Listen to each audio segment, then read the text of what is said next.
Well, hello and welcome to Insight with Political Tours and Beyond the Headlines. Israelis and Palestinians are experiencing some of the worst violence in the region in 7 years. But sadly, it's part of a pattern that few people see an immediate end to. Talk of a peace process is now remote, with many dismissing the idea of a two-state solution altogether. Many rights groups have given up on the notion of a nation for the Palestinians and instead are asking for them to be given basic rights as citizens, be it in Israel or Palestine. So where does this leave committed peaceniks like Gershon Baskin, a Zionist, a peace campaigner, a left-of-center activist in an increasingly right-wing Israel? Hello and welcome, Gershon. Hi, good afternoon, good morning, good evening, wherever you are in the world. Well, it's great to see you. You're in Jerusalem, but just to know your situation. Obviously, it's a fearful time, particularly if you're near Gaza. But what's the situation like where you are, where you live at the moment? I live in Southwest Jerusalem, and other than on the first day of this recent war, we have not been hit and we're not targeted.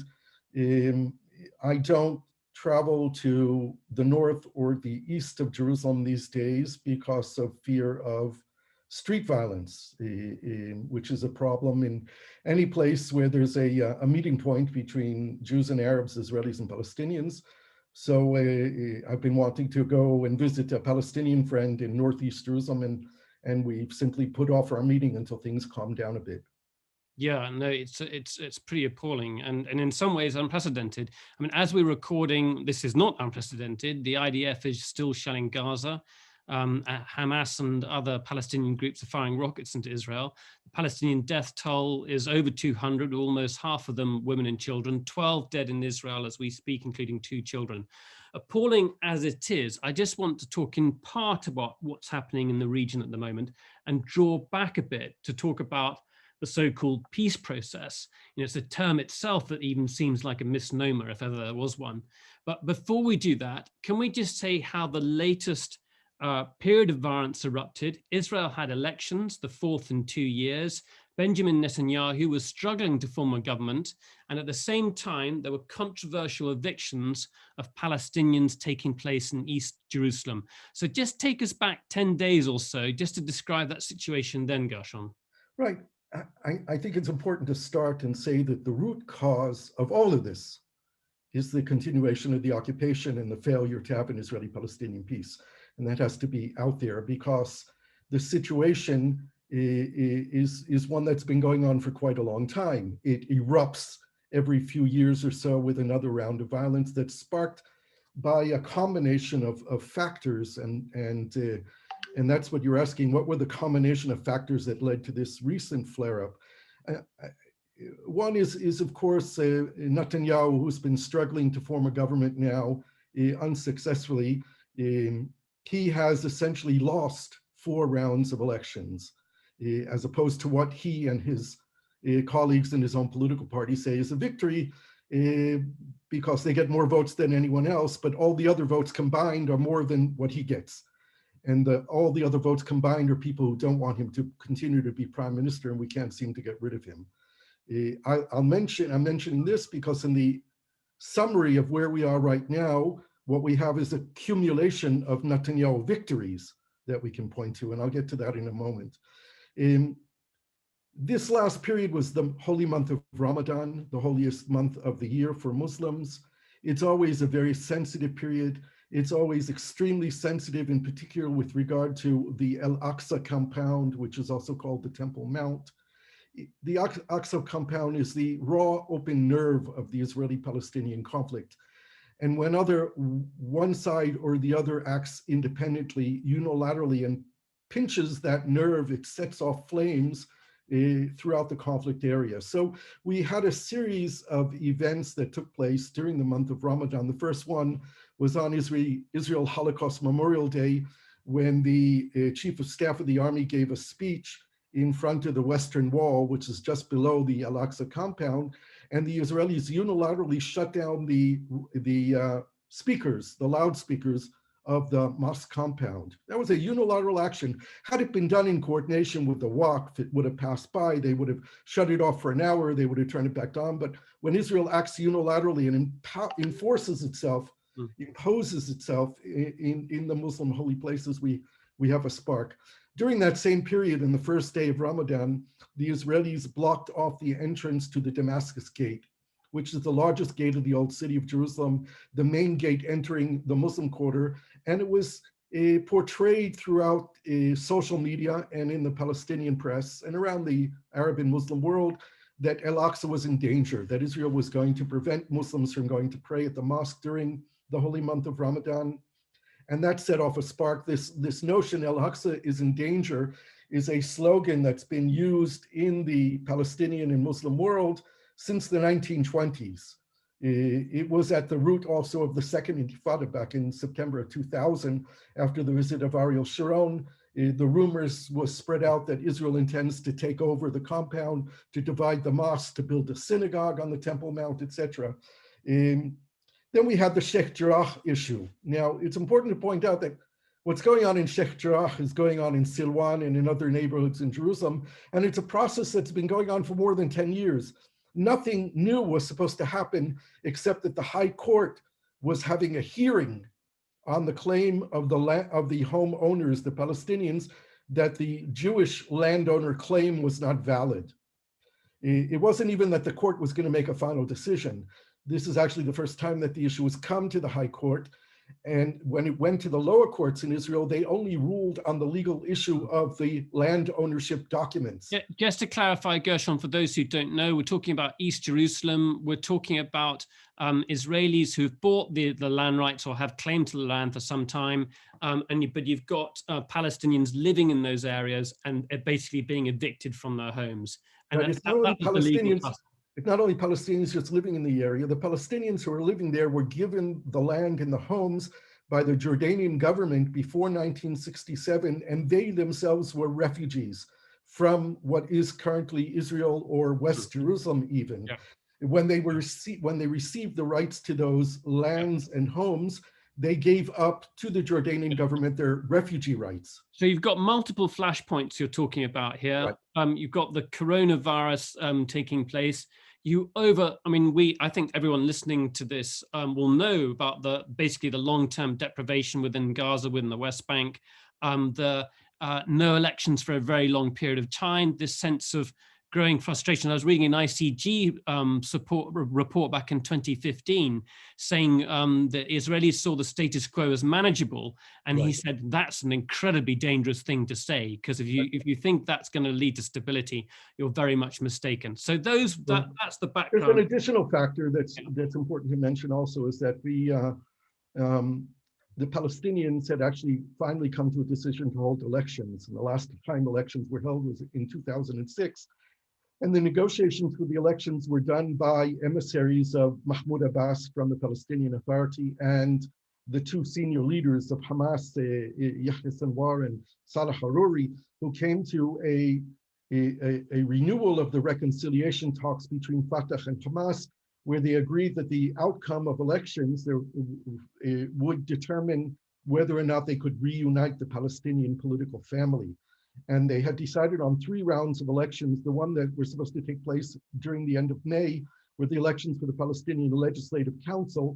That's the legislative body of the Palestinian Authority governing the West Bank and Gaza.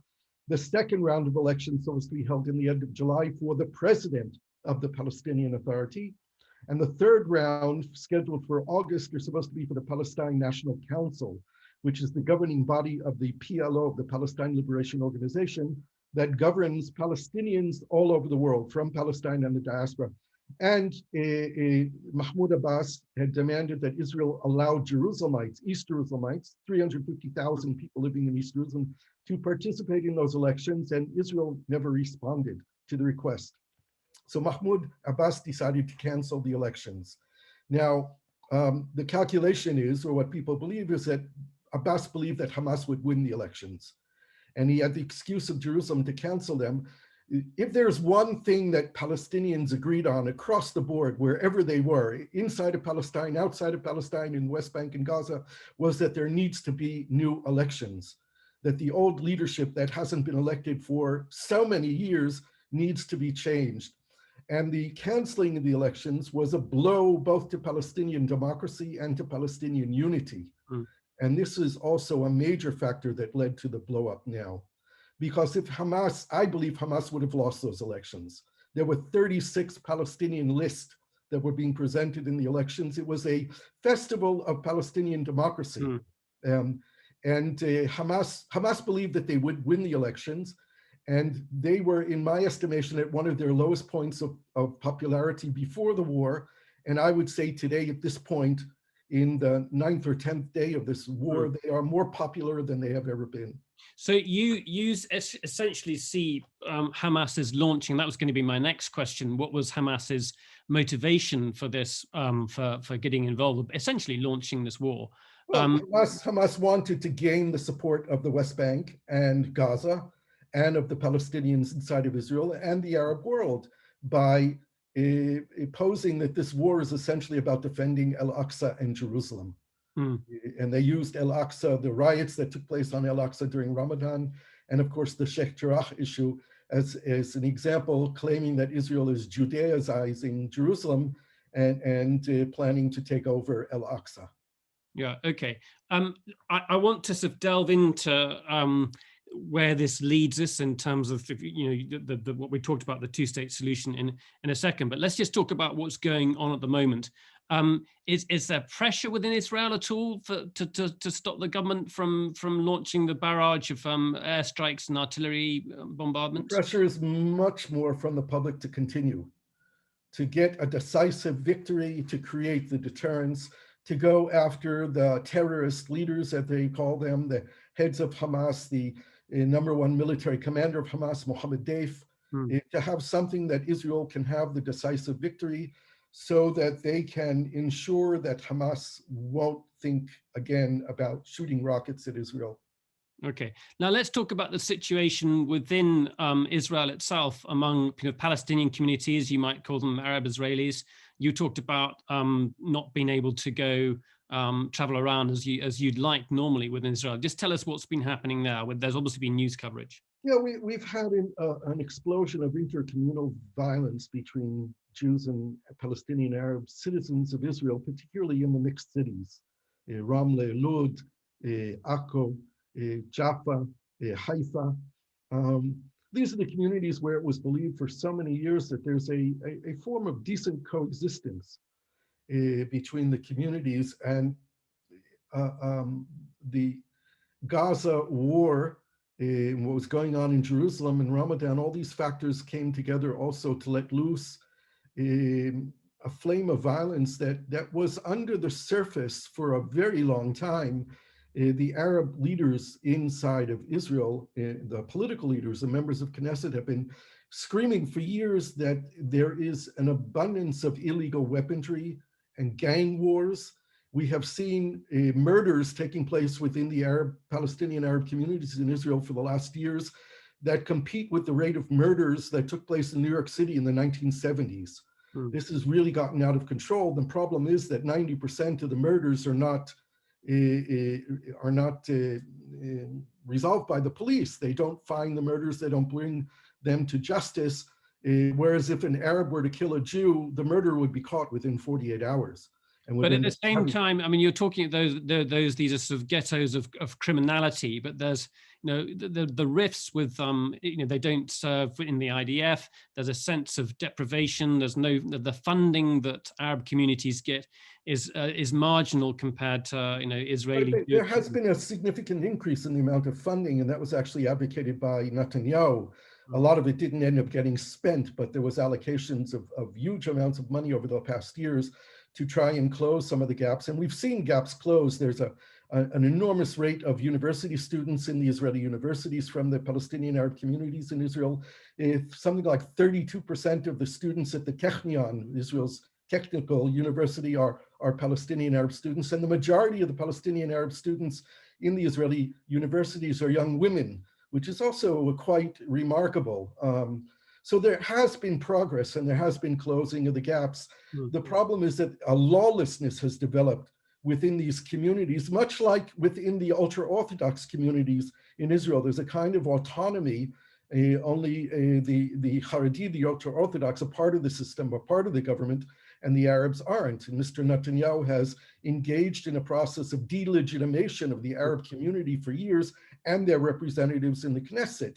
In the 4 rounds of elections that we've held in the last 2 years, the Arab parties that were elected by more than 90% of the Arab public were completely delegitimized. They could not be part of coalition negotiations, and no one in the Israeli political scene who had a chance of being part of that government from the right wing, center right, would include the Arabs.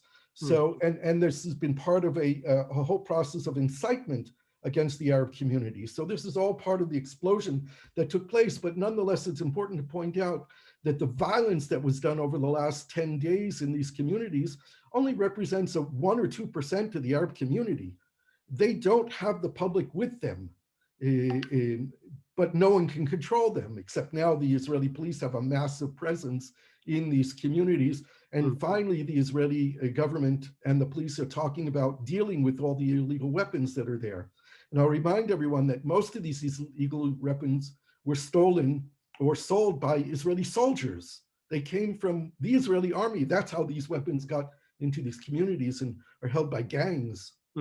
It must be a deeply depressing time for you. I can see your book over your left shoulder, your right shoulder, sorry, which is In Pursuit of Peace in Israel and Palestine. You've got it there, which I gather from you, Gershon, is now out in Portuguese and soon to be published in Arabic. It was published in Arabic. It was published by a publishing house in Jordan and in Lebanon, and it's being sold in the Arab world. And it was published now in Brazil, and I'm in the process of translating a new edition into Hebrew. I think it's great to be talking to you at this time, but basically it must be deeply depressing for you. If you look at, we've been traveling in the region for a decade now, and things have got worse, not better.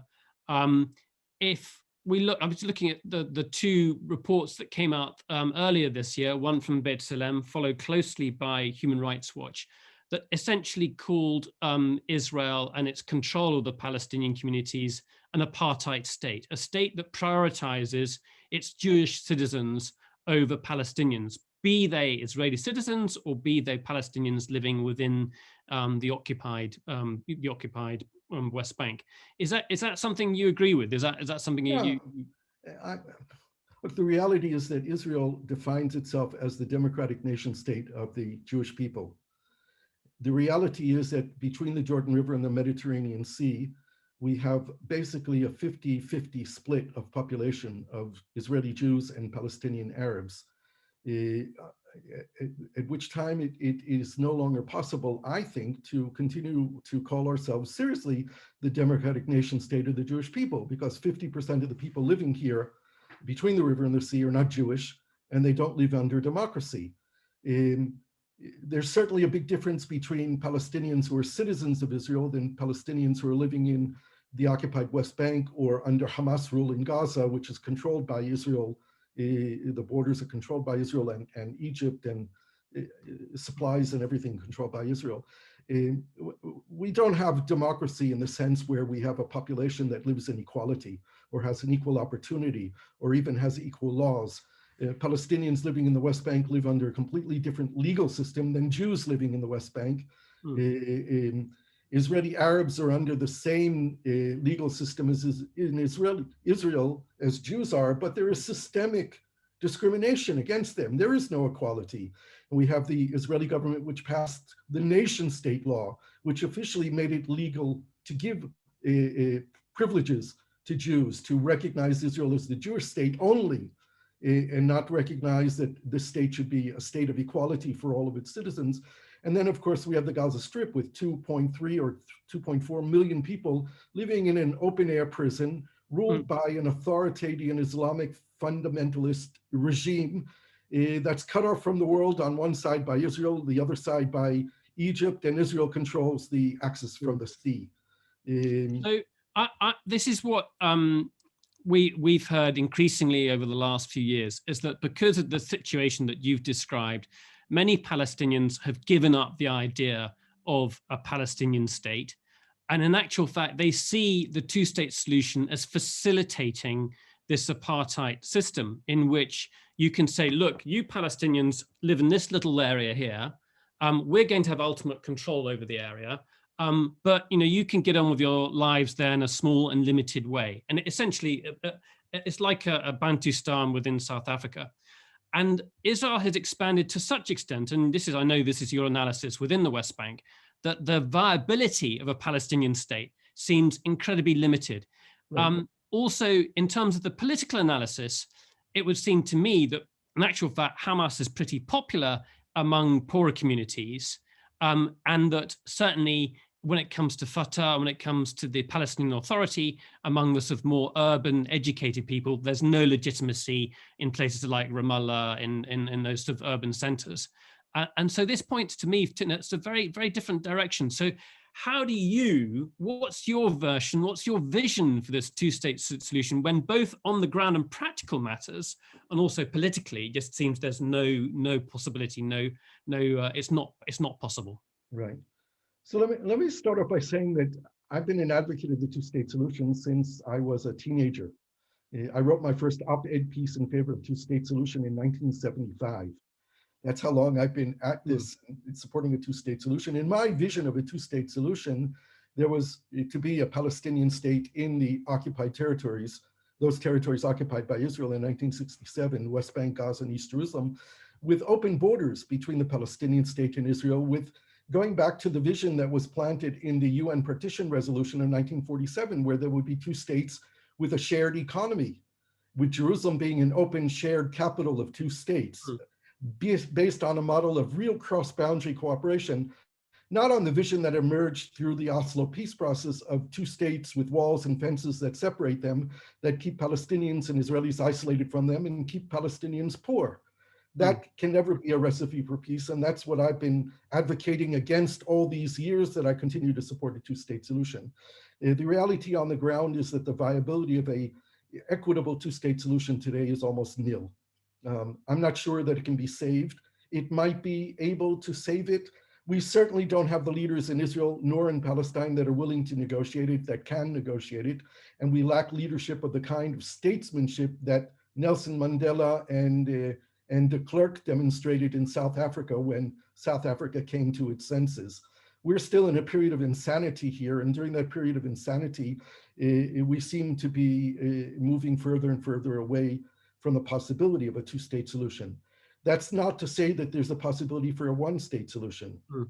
It is to say that the discourse on the Palestinian side, particularly amongst young Palestinians, is moved away from the nationalist discourse of an independent Palestinian state and much more to the discourse of rights. Give us our rights. Absolutely. Okay. I've got tons of questions, but I've got to allow other people to start bringing them in. So we'll bring Hooky Walker up in just a second. So Sahara Walker, we'll just bring him up in a second. We have to bring, it takes a second to bring that up. So what is that one person, one vote in a unified state? Does that mean you no longer can, essentially, that's what Zionism is about. It's a Jewish state, and that's what you believe in profoundly. That's essentially why you moved from the states to Israel. Right. So I think that this notion that Israel can be the democratic nation state of the Jewish people and control all the land and all the people here is impossible. It can't be. Which means that we currently have an apartheid reality. We have a binational one political entity reality between the river and Gaza and a separate Islamic entity in Gaza. I think that we have to look for hybrid models between a confederation and a federation and see how you can create zones of autonomy where people, because what this conflict has been about is a willingness to fight, to die, and to kill for a territorial expression of identity. People want a piece of land that they can call their own. So we may have to create zones of autonomous identity that are in contiguous territories with open borders, but in places where people can express their identity religiously, nationally, ethnically, culturally, and enable people to have a sense that they control their identity. I'm not sure that the South Africa solution is one that will ever work here. And I think the intercommunal violence that we've seen this past week points us to the fact how dangerous it might be to try and create some kind of artificial one person, one vote, one state reality. At this point, we're not ready for that. Okay, let's take the question from Hooky Walker, and I'll come back to you about not being ready for one person, one vote. Go ahead, Hooky. Yeah, thank you very much. Wasn't that the most brilliant presentation, including all sorts of things we don't get in the UK press, like the total moral incompetence of the Palestinian leadership? And my question may be thought of as a bit of a side issue, but I've been really surprised how little we've heard from the Jordanians, either about the proposed evictions of people from properties that they negotiated for Palestinians years and years ago, or more important perhaps, the regime supposed to govern the Al-Aqsa Mosque area. Does the speaker know why the Jordanians appear to have been so silent? I have to say this is perhaps facile, but this is one of my favorite Scrabble words. It's allowed in Scrabble. WAQF, W-A-Q-F. So I don't think the Jordanians have been silent. Actually, I think their voices are being heard loud and clear behind the scenes. In fact, this case in the High Court, it was actually started because the Jordanians made available to the Palestinians in Sheikh Jarrah the land documents that proved that it was the Jordanian government that gave them the rights to the land before 1967. So the Jordanians have been playing an active role in providing documentation for proof of ownership. And the Jordanian government is also actually responsible for the Waqf. When the Temple Mount Al-Aqsa is quiet, it is as a result of those quiet behind the scenes open communication between the Israeli police and the Waqf officials. When it goes off the rails and we have an explosion of violence, the Israeli police enter the compound and take control. The Waqf are not armed. They don't have the ability to confront the Israeli police. They have little ability to control the violence once the young people go up there to throw stones at the police.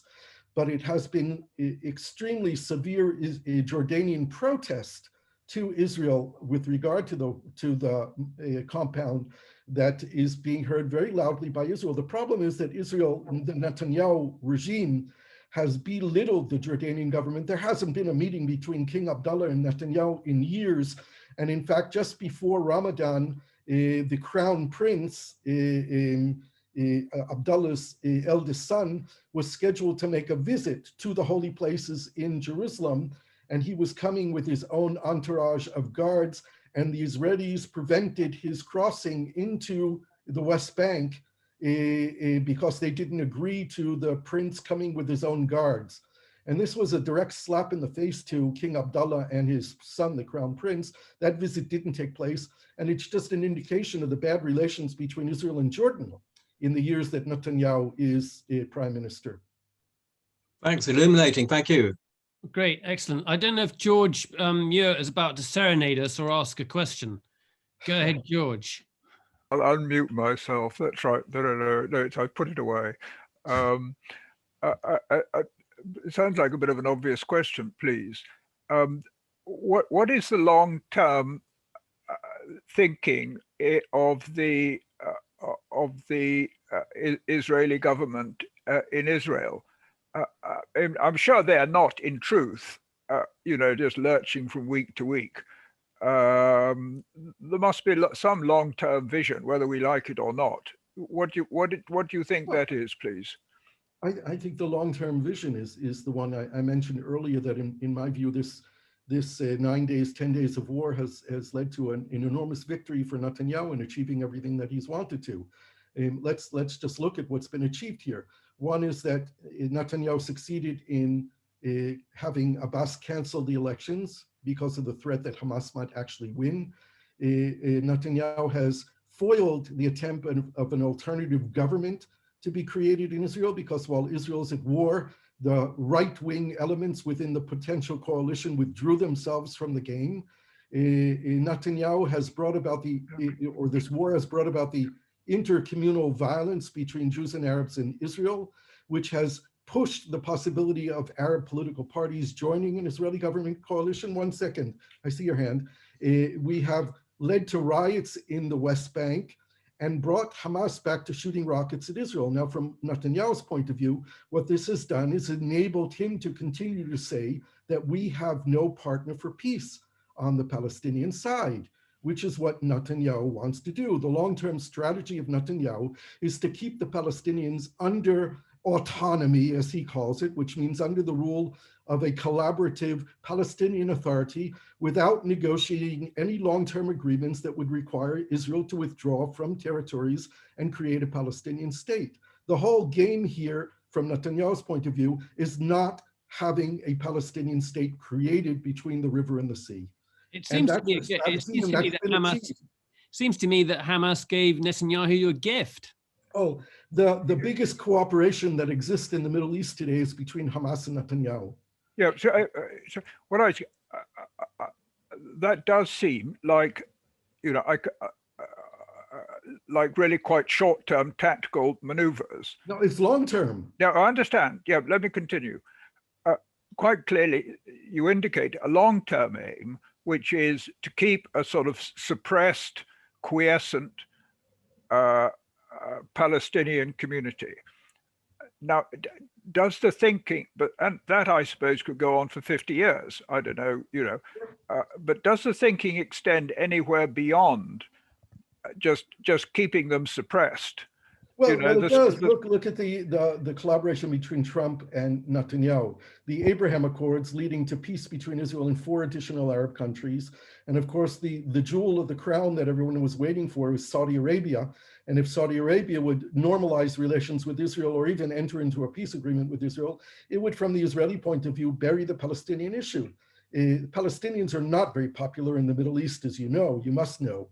And a lot of people around the region were quite happy to see the Palestinian issue buried by the developing of relations between Israel and the Arab Gulf.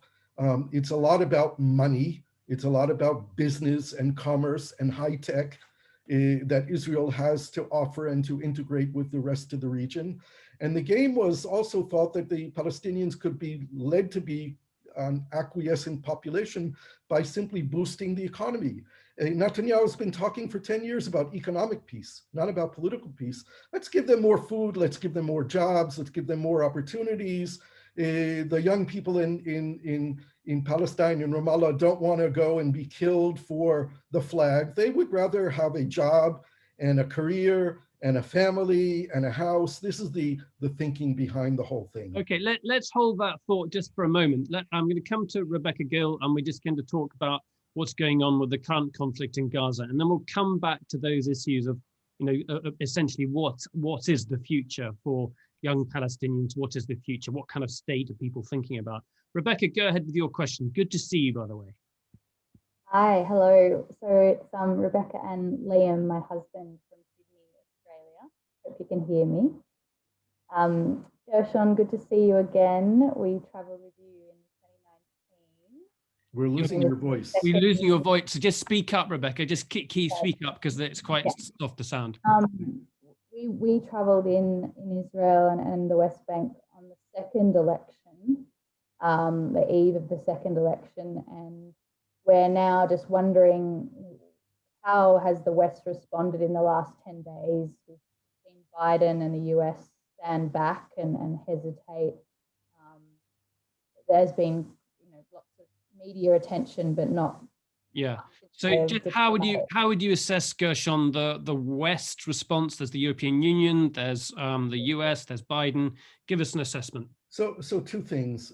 One is that the West, the United States, and most of the countries in Europe have stated outwardly that Israel has the right to defend itself.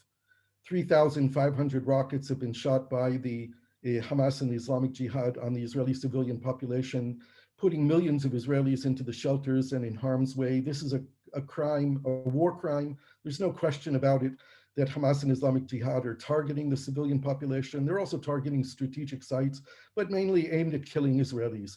So the West has given Israel a carte blanche, more or less, to do what it's doing. And I would note, and I think this is being noted by Israel, that given more than 3,700 bombing missions by the Israeli Air Force over a very small territory of Gaza, the fact that there are only 200 plus dead is quite remarkable, actually. When you think about the war of 2014, there were thousands of people killed. And that was with a ground operation in Gaza. So if Israel can do 3,700 bombings in Gaza, there's a lot of damage to real estate, to property, to roads, to infrastructure. But the number of casualties is actually quite small. And I think that's awarded Israel extra days of fighting. The pressure is beginning to happen. There's more and more pressure on Israel behind the scenes and in the media, and of course from civil society, to end this bombing. I'm not sure that Israel has determined the point when it's ready to stop. It can certainly continue for a while, bombing Gaza and hitting more targets. The second thing I want to say is that the double talk of many of these Western countries who in their UN interventions the other day in the Security Council also mentioned the continued support for a two-state solution, while almost none of them have recognized the state of Palestine. I think if the international community wants to keep alive the possibility of a two-state solution, the only way that that's going to be possible, and I hardly ever use the word only way, but the only way it's probably possible to keep the two-state solution alive is if these countries in the West begin to recognize the state of Palestine. If we have a two-state solution, what's the other state? Everyone recognizes Israel. And I'll remind everyone that Israel is a state with no permanent borders. Israel's borders were never recognized by the international community. So why can't we recognize a Palestinian state without permanent borders and tell these two countries they have to negotiate a border between them? But the first thing that needs to be done is given recognition of the Palestinian right to self-determination and the right to a state. And then we can talk about a two-state solution. Yeah, I guess the reality is there's not much of a state to recognize, just in practical terms. But maybe if they I take your point. Negotiate it. Yeah, I take your point. Gerald, thank you very much, Rebecca. Well, there'll be opportunities to have follow-up questions, so do stay with us if you asked a question. We can come back to you. Geraldine Gill in Houston, Texas. What time is it there, Jerry? You need to open your microphone, otherwise we can't hear you. 6:30? 6:30. Oh, only for you, Gershon. Go ahead, Jerry. Because is this ensuring Netanyahu's return to the presidency? Prime Minister. Yeah. Prime Minister, not president, but Prime Minister, yeah. We are probably heading for a fifth round of elections. Mr. Lapid, who was given the mandate from the Israeli president to form a government, has, I think, 15 days left to form a government. The chances are very slim that he'll be able to do that. Then it will go back to the Knesset for a period of 21 days. And if the Knesset can't get behind one person with 61 votes behind that one person, we automatically go to another round of new elections around 3 months, 4 months after that. So sometime in probably October, we would have the fifth round of election. During all that time, Netanyahu remains the transitional prime minister. So yes, he gets to continue to be prime minister without having a majority in the government, without having support from the people, without having a mandate. And this is the ideal situation for Netanyahu, who, like Mahmoud Abbas, I would comment, rules by decree and not so much by democracy. Gershon, I want to come back to the bigger picture now. I just want to ask you a personal question. This is really about you and your feelings. How would you be ready to accept a state that wasn't a Jewish state? I mean, this is what you gave up your life in the States for, you moved to. Is there a point at which you realize, look, this just can't work? Well, I've been saying for years that Israel needs to change its definition from the democratic nation state of the Jewish people to the democratic nation state of the Jewish people and all of its citizens. And I've been saying this for decades. When I first moved here, my first 2 years of living in Israel, I lived in a Palestinian Arab village in Israel doing community work. And it was from then where I came to understand firsthand the discrimination against the Arab citizens of Israel. And I said to myself, how could Gershon, who just moved here from America, be more of an Israeli than my neighbor Mahmoud, who's been living in this country documented for 300, 400, 500 years? It's just not logical. So I've always believed that Israel can be the nation state of the Jewish people, but it also has to be the state of all of its citizens. The problem is when Israel is in an existential war with the Palestinian people, because Mahmoud is not only an Israeli citizen, he's also a Palestinian. So he's in a situation where his state is at war with his people, which inevitably leads to the reality of the Palestinian citizens of Israel being viewed as potential fifth columns, suspects, being more loyal to their people than to their state. So I've always believed that there couldn't be true democracy and equality in Israel until we had a resolution of the Palestinian-Israeli conflict. And the way that I thought that that could happen is if there's an independent Palestinian state. The Palestinian citizens of Israel could be like American Jews or British Jews. They can identify with their nation state, but be citizens, equal citizens wherever they're living, even if that's in part of historic Palestine. Today, that doesn't seem like it's going to happen.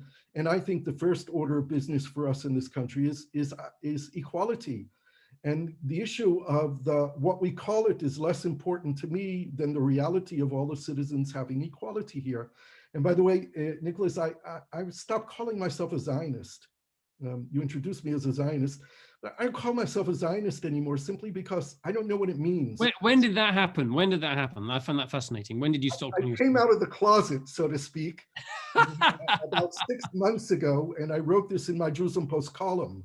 Wow. But I no longer call myself a Zionist because I think that's a really, really significant thing. And I think I mean, I doubt that the vast majority of Israelis are going to follow you on that. No, they don't. That shift is that sense of incompatibility is what fascinates me.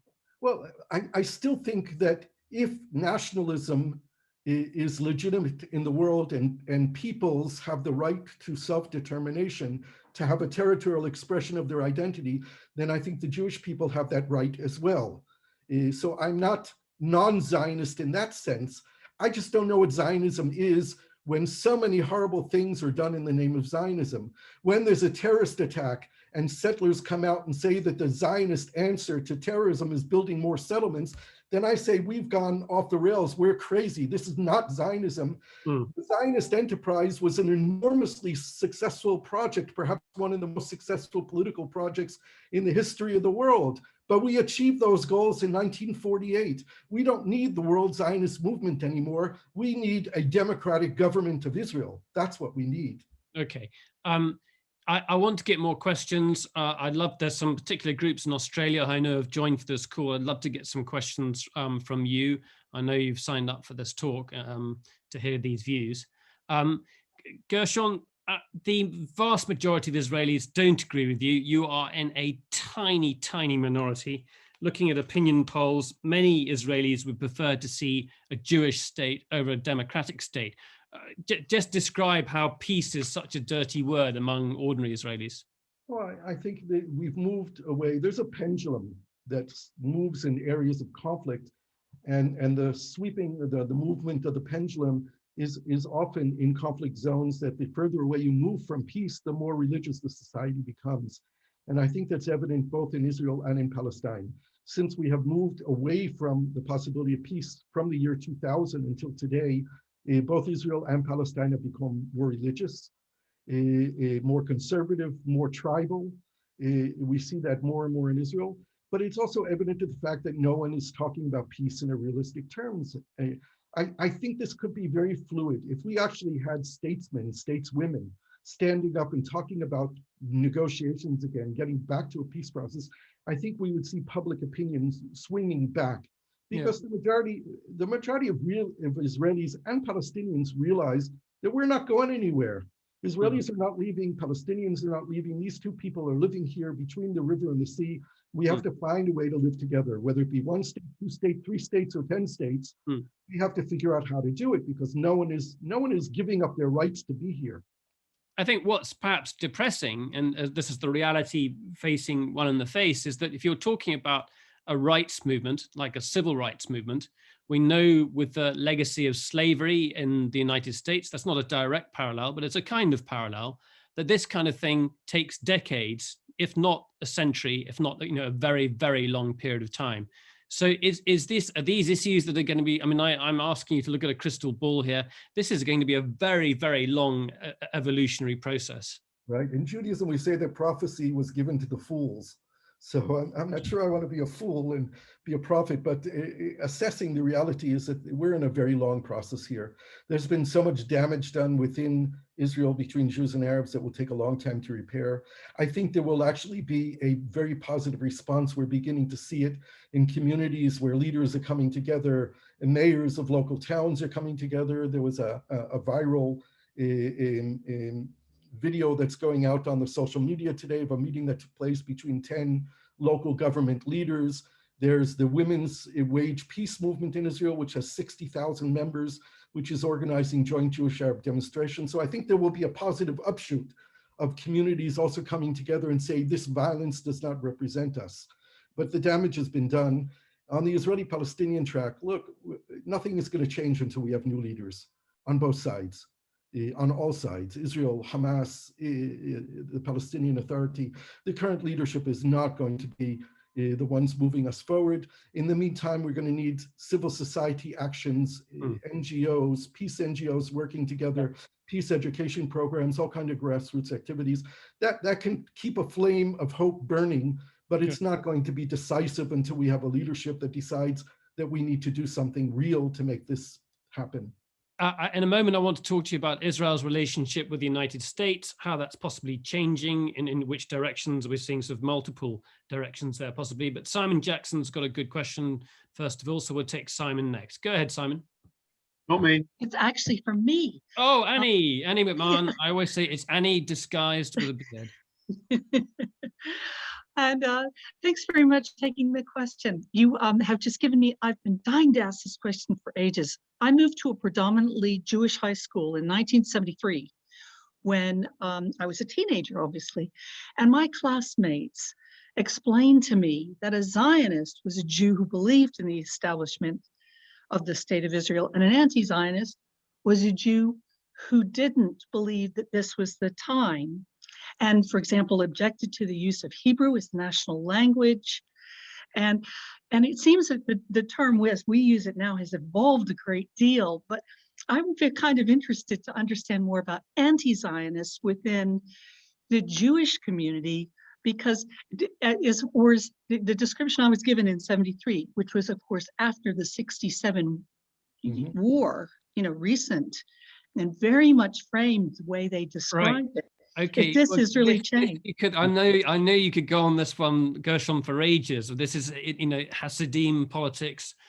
Give us a very short version of that if you can. I would say basically there are two kinds of anti-Zionist amongst Jews. One, like my great-grandfather and great-grandmother who immigrated to Palestine in the 1920s, they were ultra-Orthodox Jews who were anti-Zionist. They didn't believe that Jews should take God's rule into their own hands and their own destiny. They came to die in the Holy Land, to be buried in the Holy Land, not to live in the Holy Land. And they didn't believe that Zionism was right. They thought it was blasphemous. It was against the will of God. The other kind of anti-Zionist are the political anti-Zionist who believe that Zionism is a colonialist, imperialist movement that usurps the rights from the native Palestinian people living here, and believe that it's unjust and should not be allowed. And that's basically the division of the two kind of anti-Zionists. I think that it's gone more now because the Israeli government and the Jewish establishment, particularly in the United States, has made equivalent anti-Semitism and anti-Zionism. If you're anti-Israel in the eyes of the Israeli government and the Jewish establishment in the West, in America in particular, then you're anti-Semitic, because if you don't recognize the rights of the Jewish people to have a state themselves, then you're not anti-Zionist, you're not anti-something political, you're anti-Semitic.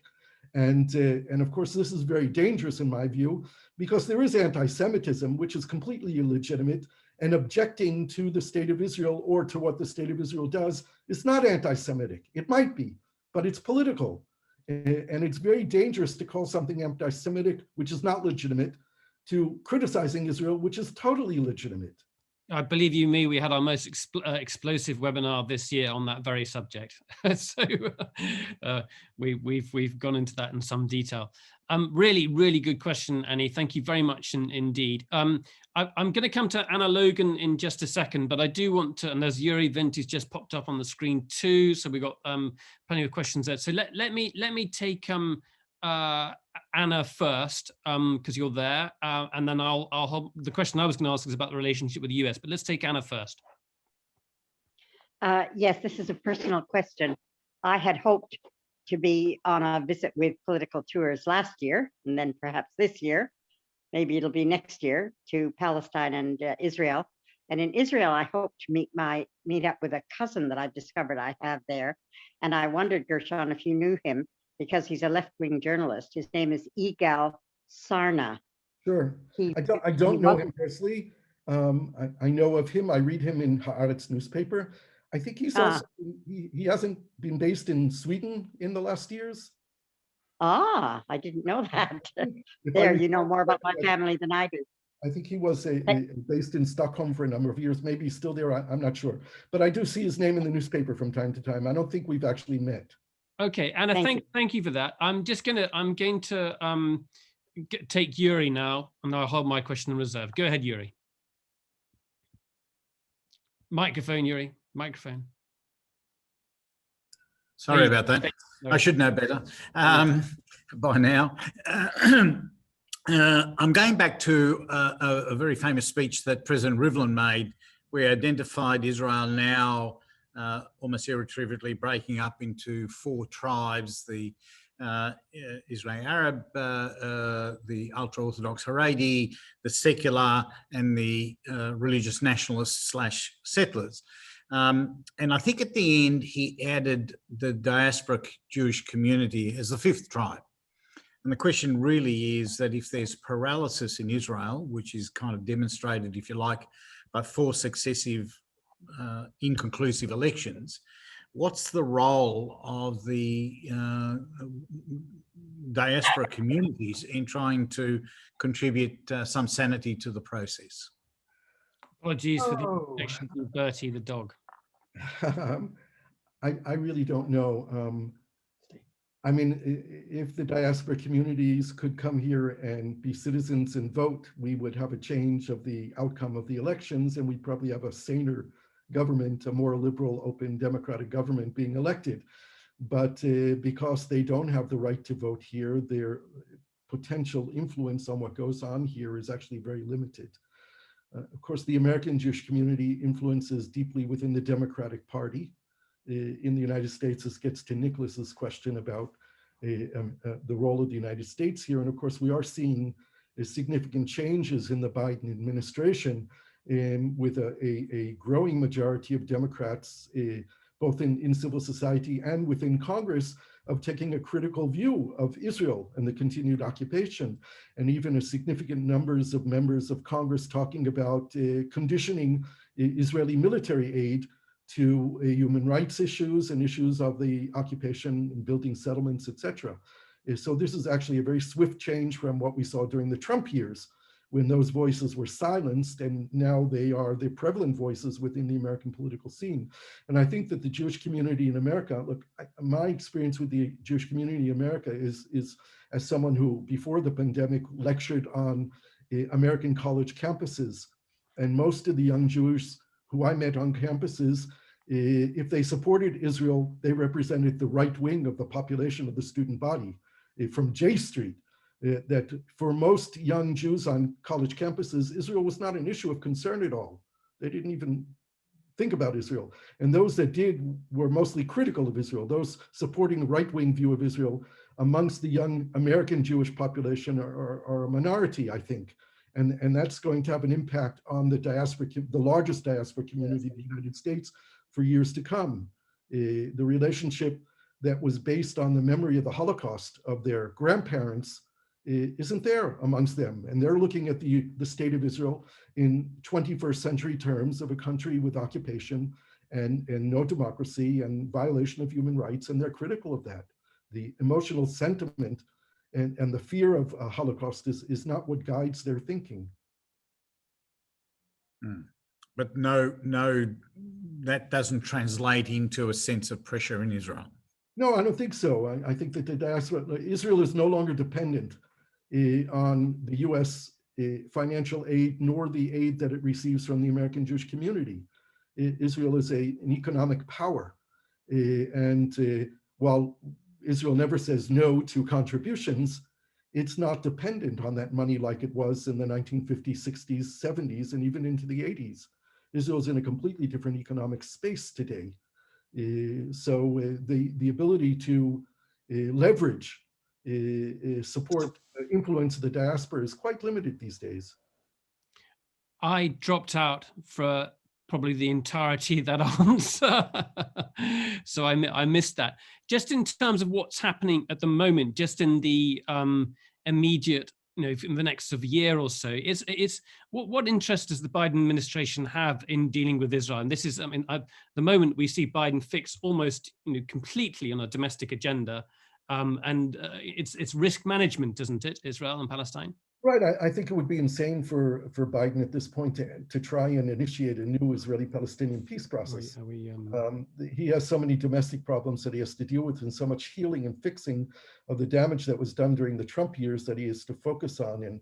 And he's actually done quite an amazing job, if you ask me. I'm so surprised, pleasantly surprised by the kind of actions that Biden has taken, both with regard to the COVID pandemic and vaccinations, and of course with the economy, and really swift changes. So, and I think that's the focus, and that's going to be the focus. Also rebuilding the alliance with NATO and Europe, and figuring out what to do with China and Russia. These are much bigger problems than Israel Palestine.